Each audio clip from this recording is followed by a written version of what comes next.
है। वो eastern India में खूब चहल पहल वाला खूबसूरत शहर है और पुरी और कोणार्क के साथ गोल्डन ट्रायंगल का हिस्सा है, जहां ईस्टर्न इंडिया में सबसे ज्यादा टूरिस्ट आते हैं। भुवनेश्वर में एक जमाने में 700 से ज्यादा प्राचीन और मध्यकाल के मंदिर थे। वहां बहुत सारे ऐसे त्योहार मनाए जाते हैं जिनमें लाखों श्रद्धालु शामिल होने के लिए आते हैं। टूरिज्म यहां एक अहम कारोबार है। तो जाहिर है भुवनेश्वर रेलवे स्टेशन से हमेशा बहुत सारे लोग आते जाते रहते हैं, जिनमें न सिर्फ टूरिस्ट्स बल्कि बहुत सारे बिजनेस विजिटर्स और स्टूडेंट्स भी शामिल होते हैं। ये ईस्ट कोस्ट रेलवे जोन का हेडक्वार्टर है, जो देश के सभी सबसे बड़े शहरों से रेलवेज के जरिए जुड़ा हुआ है। यहाँ से रोज 1 लाख से ज्यादा यात्री सफर करते हैं, लेकिन अब ये स्टेशन इतने यात्रियों को संभाल नहीं सकता। यहाँ का इंफ्रास्ट्रक्चर और पैसेंजर्स के लिए मौजूद सुविधाएं कम पड़ रही हैं।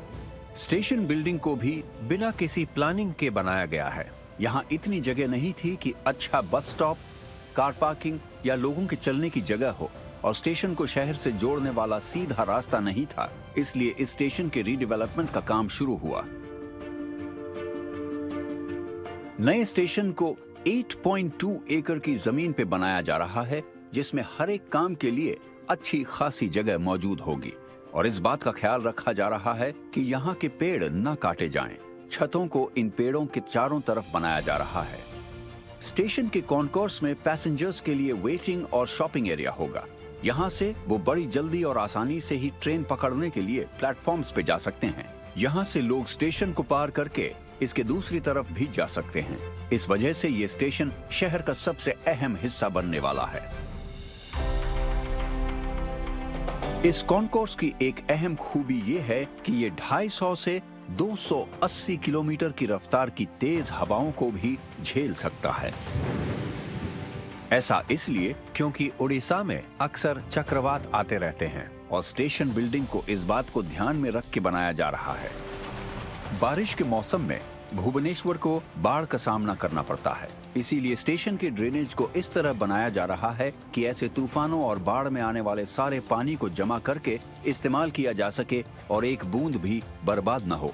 आप देख सकते हैं कि ये बहुत मुश्किल प्रोजेक्ट है। ये काम करना बहुत ही चैलेंजिंग है, क्योंकि यहाँ रोज 1 लाख पैसेंजर्स आते हैं। हमें उनका ध्यान रखना होता है, उनकी सेफ्टी का ध्यान रखना होता है, और हम कोई सुविधा बंद भी नहीं कर सकते। सभी ट्रेन्स को चलते रहना होगा, स्टेशन की सारी फैसिलिटीज को काम करते रहना होगा, किसी भी प्लेटफॉर्म को बंद नहीं किया जा सकता। इसलिए हम इस प्रोजेक्ट को कई हिस्सों में पूरा करेंगे।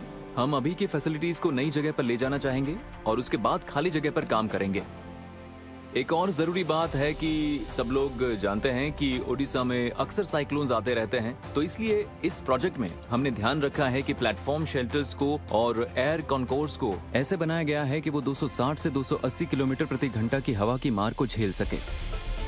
ये अमृत भारत स्टेशन स्कीम बेहद बड़े दर्जे की एक अनोखी किस्म की योजना है। हर स्टेशन में रेलवे इंजीनियर्स को इंफ्रास्ट्रक्चर की परेशानियां हल करने और अपने काम से देश का सिर गर्व से ऊंचा करने का सुनहरा मौका मिलता है।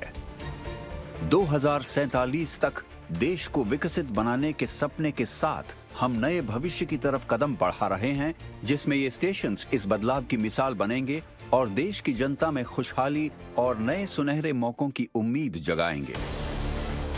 इनमें नए जमाने की सुविधाएं, सबसे नई टेक्नोलॉजी और लंबे वक्त तक चलने वाले बदलावों के जरिए इंडियन रेलवेज आगे आने वाली कई पीढ़ियों के सफर के एक्सपीरियंस को काफी बेहतर बनाना चाहती है।